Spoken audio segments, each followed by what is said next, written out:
Сәлем балақайлар, қалайсыңдар? Бүгін сендермен Қазбек Шыңғыс ағайларыңыз. Физика. Физика сөзі өзі не мағынаны білдіреді? Физика сөзі табиғат деген сөзді білдіреді екен.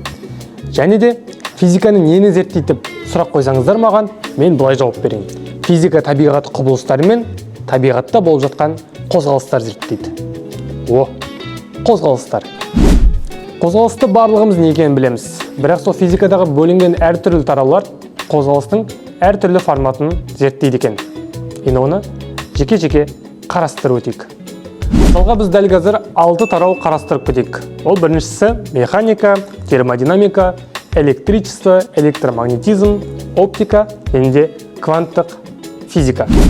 Біріншісі механика. Механика жалпы бізге көзімізге көрінетін, қолымызға ұсталуы мүмкін заттардың, денелердің, яғни механикалық қозғалысын зерттейді. Екінші тарау ол термодинамика. Термодинамика нені зерттейді? Термодинамика молекулалардың қарым-қатынасы мен жылулық қозғалысын зерттейді екен. Яғни бүйтіп соқтықсатта молекулалар бір-бірімен, сол жерде жылу пайда болады. Электростатика. Электростатика тарауы бізде электр зарядтардың қозғалысын зерттейді. Біздегі келесі тарау ол электромагнетизм. Электромагнетизм дегеніміз жалпы магнит өрістерінің бір-біріне деген қарым-қатынасы, және олардың адамзатқа әсері. Бірақ бұл магниттік өріс қайдан пайда болады? Біздің алдында айтып кеткен электростатика тарауындағы электр зарядтарының қозғалысы арқылы пайда болады екен. Оптика.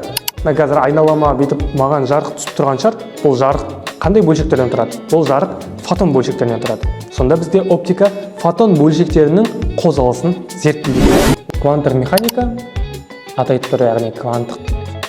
Бізде атомдардың қозғалысын зерттейтін тарау болып саналады. Субатомдық деңгейде зерттейді екен. Енді механикада денелер, термодинамикада молекулалар, оптикада фотондар, электростатикада зарядталған бөлшектер, кванттық физикада атомдар. Бұның барлығы қозғалыс. Және қозғалыс, әрбір қозғалыс біз үшін маңызды. Соңына келетін болсақ, менің ойыма бір сөз келіп тұр. Ол термодинамика. Термодинамикада молекулалар үздіксіз қозғалады екен. Үздіксіз қозғалады. Ал сен ше, қозғалыстасың ба? Егер қозғалыста болмасаң, біз сені бейіммен бірге дайындалуға шақырамыз. Өйткені бейімне әрқашан барлығына көмектесуге дайын. Егер де осындай сынды қызықты ақпараттар керек болатын болса, описаниедағы төменгі сілтемеге өтіп, телеграмға тіркелсең болады. Чау, амигос, arkadaşlar.